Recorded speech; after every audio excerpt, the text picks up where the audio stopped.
Hello everyone, welcome to my channel UGC Net Study Hub and the today's topic is process state diagram and scheduler.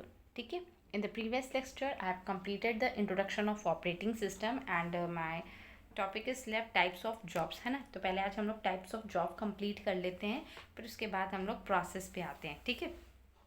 Process state क्या होती है, तो चलो जल्दी से start करते हैं. टाइप्स ऑफ जॉब्स कितनी हैं? There are the two types of job, CPU bounded and input output bounded. See हाँ, CPU बाउंडेड में क्या होता है? Spend maximum time on CPU. जब हमारा मैक्सिमम टाइम CPU लेता है तो इसे CPU बाउंडेड बोलते हैं. ठीक है. और spended maximum time on input, input bounded. ठीक है.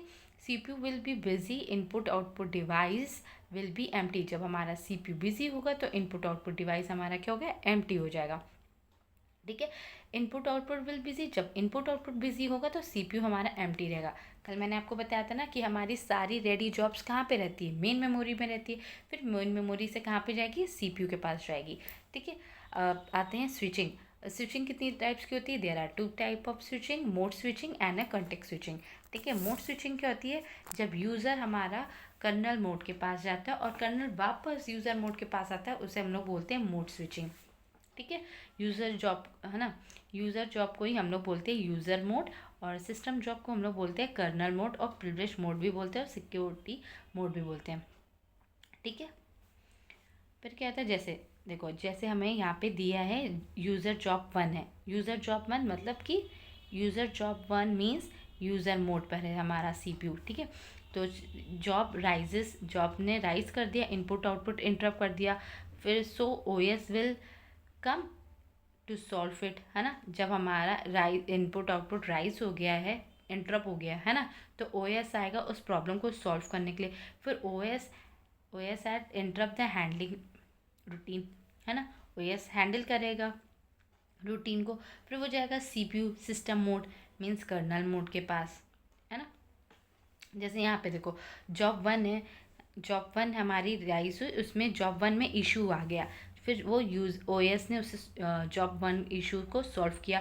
फिर वो OS ने ना कहा कि सस्पेंड कर दो जॉब 1 को और वो लोड कर दो अनदर जॉब मेमोरी में. फिर वो वापस चला गया जॉब 2 के पास. वापस कहाँ पे गया? यूज़र मोड के पास गया. ठीक है. अब कॉन्टेक्स्ट स्विचिंग क्या होता है? सेम कॉन्टेक्स्ट स्विचिंग भी ये होता है. Context switching from one user job to another job. एक यूज़र जॉब दूसरे जॉब पे जब जाती है. ठीक है. जैसे जॉब 1 हमारी डायरेक्ट चली गई, जॉब देखो जॉब 1 हमारी सस्पेंड हो गई थी, तो फिर जैसे हमारी कहाँ चली गई थी? जॉब 2 के पास. देखो नहीं दिख रहा है? हाँ, देखा. ये होते हैं context switching. Switching from one user job to another job, इसे बोलते हैं context switching. CPU can not sit idle performance. ठीक है. CPU हमारा कभी भी आइडल नहीं रहता, वरना परफॉर्मेंस हमारी उसकी गिर जाएगी. ठीक है. तो मैंने आपको बता दिया टू टाइप्स की जॉब होती है, CPU bounded, input output. Switching हमारी टू टाइप्स की होती है, mode switching and context switching. ठीक है. अब हम आ जाते हैं प्रोसेस. नहीं, अभी रह गया थोड़ा. देखो, mode switching is a part of context switching. Mode switching किसका पार्ट है? कंटेक्स्ट स्विचिंग का. Between context switch mode switch occurs, है ना. जब कंटेक्स्ट स्विचिंग होता है तो उसे मोड स्विचिंग बोलते हैं. Keeping multiple job ready, keeping multiple job ready in the main memory called multi programming. Multiple jobs को रेडी रखना मेन मेमोरी में, उसे हम लोग क्या बोलते हैं? मल्टी प्रोग्रामिंग्स बोलते हैं. ठीक है. देखो, ये रेडी जॉब्स में हमारी रहती है मल्टीपल जॉब्स, है ना. उससे बोलते हैं मेन मेमोरी. क्या होगी? रैम. ठीक है. Multi testing is a application of multi programming. ठीक है. एक एग्जाम्पल से समझो. क्वेश्चन जैसे दिया हमें यहाँ, let's T1 is a time switching from user mode to kernel mode. User mode to kernel mode होगा तो क्या होगा? Mode switching. ठीक है. और T2 में दिया है time switching from one user job to another. एक जॉब से दूसरे जॉब पे जाती है, उसे क्या बोलते हैं? Context switching.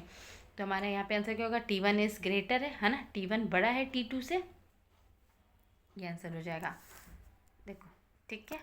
अब चलो हम लोग आ जाते हैं प्रोसेस स्टेट. प्रोसेस स्टेट क्या होती है? Can anybody tell me what is the difference between program and process? चलो मैं बता देती हूँ, वो भी वन लाइन में, कि प्रोग्राम और प्रोसेस का डिफरेंस क्या होता है. ये देखो, program code in the system, जब हमारा कोड सिस्टम में होता है उसे प्रोग्राम बोलते हैं. Process a code is executed, उसे प्रोसेस बोलते हैं. जब हमारा कोड एग्जीक्यूट हो जाता है उसे प्रोसेस बोलते हैं. ठीक है. अब देखो process state, they are the 5 stage, है ना. 5 प्राइमरी स्टेज होती है. When a process execute it's always change it state. पहले हमारी आती है न्यू. न्यू के मतलब the process is being created, जब हमारा प्रोसेस क्रिएट होता है उसे हम लोग न्यू बोलते हैं. ठीक है. और वो सेव कहाँ पे होती है, हमारा जब प्रोसेस क्रिएट होता है तो वो सेव कोड कहाँ पर होता है, सेकेंडरी मेमोरी में. ठीक है. सेकेंड आता है running. Instruction are being executed, जब हम लोग इंस्ट्रक्शंस देते हैं बी एग्जीक्यूटेड. ठीक है. Waiting. Waiting, the process is waiting for some event to occur. Process हमारा वेट कर रहा है कुछ इवेंट्स अकर करने के लिए. ठीक है. उसे वेटिंग बोलते हैं. रेडी क्या होता है, the process is waiting to be assign. हमारा प्रोसेस वेटिंग से अब असाइन पे जा रहा है एग्जीक्यूट करने के लिए ना. असाइन टू अ प्रोसेस किस पे, मल्टी प्रोग्रामिंग पे जाएगा. ठीक है. टर्मिनेट का मतलब होता है exit. The process has finished execute, मतलब फिनिश हो गया, एग्जीक्यूट हो गया. वो कहाँ पर होता है, टर्मिनेट बोलते हैं उसे. ठीक है. देखो with this diagram you can get a better conceptual clarity, है ना. इस डायग्राम से आपका कॉन्सेप्ट क्लियर होगा और अच्छे से समझ में आएगा कि ये हमारी 5 प्रोसेस वर्किंग कैसे करती है ना. देखो न्यू पे जाएगी तो लॉन्ग टर्म शेड्यूलिंग होगी, और लॉन्ग टर्म शेड्यूलिंग 2 पे जाएगी. एक रेडी सस्पेंड करेगी, और एक रेडी सस्पेंड जब होगी ना तो मीडियम टर्म शेड्यूलिंग होगा. और फिर रेडी पे जाएगी. देखो रेडी ने जब सस्पेंड किया तो हमारा मीडियम टर्म शेड्यूलिंग पे जाएगा, और फिर जब रेडी पे जाएगा तो शॉर्ट टर्म शेड्यूलिंग पे हो गए. फिर इसके बाद हमारा रनिंग पे जाएगा. रनिंग के बाद हमारा क्या हो जाएगा, एग्जिट. ठीक है. फिर अगर ब्लॉक और सस्पेंड हो गया तो हमारा मिडिल टर्म शेड्यूलिंग जो होगा वो ब्लॉक हो जाएगा. दिख रहा है. देखो LTS का मतलब होता है लॉन्ग टर्म शेड्यूलिंग, STS का मतलब होता है short term scheduling, CPU scheduling. ठीक है. लॉन्ग टर्म को हम लोग जॉब शेड्यूलिंग भी बोलते हैं, और शॉर्ट टर्म को CPU शेड्यूलिंग बोलते हैं. जैसे यहाँ पे हमारा न्यू है, न्यू से रेडी पे गया, फिर एक्टिव एंड रन CPU गया, फिर वो कहाँ पे जाएगा, वेटिंग. अगर इनपुट आउटपुट है वेटिंग पे तो फिर वो रेडी पे जाएगा, फिर वापस एक्टिव पे जाएगा रनिंग मोड पे, फिर आखिरी में टर्मिनेट हो जाएगा. ठीक है. One CPU can execute one job at a time. एक CPU एक जॉब को वन टाइम एग्जीक्यूट करेगा. ठीक है. एक CPU एक जॉब को एक टाइम पे एग्जीक्यूट करेगा. ठीक है. Long term scheduling, job scheduling, degree of multi programming, short term scheduling, CPU scheduling, और MTS मतलब deal with A suspended resume. ठीक है. Process swapping scheduling. When a job in ready, जब हमारी जॉब रनिंग पे होती है तो ये 3 प्रोसेस अकर्स होते हैं. कौन कौन से 3 प्रोसेस होते हैं, देखो. When a job is running, job finish, जब जॉब फिनिश हो जाती है तो टर्मिनेट कर देगा, डीएलोकेटर रिसोर्सेज. और प्रीमिशन क्या होता है, प्रीमिशन जो होता है वो फोर्सफुली स्टॉप करती है हमारी जॉब को. और 2 इंटरप्ट होते हैं. कौन सा, पहले होगा हाई प्रायोरिटी, सेकंड होगा टाइम स्लाइस एक्सपायर्ड हो जाएगा. इनपुट आउटपुट रिक्वेस्ट करेगा वेट को. ठीक है. प्रोसेस स्टेट, अब देखो कहाँ पे हमारी 2 स्टेट है जो सस्पेंड करती है. देखो 2 सेकेंडरी स्टेट क्या है, सस्पेंड होता है हमारा, एक 2 जगह सस्पेंड होती है. कहाँ पे, एक रेडी पे और दूसरा वेटिंग पे. उसको क्या बोलते हैं हम लोग, बैक स्टोरेज बोलते हैं. ये देखो देखा.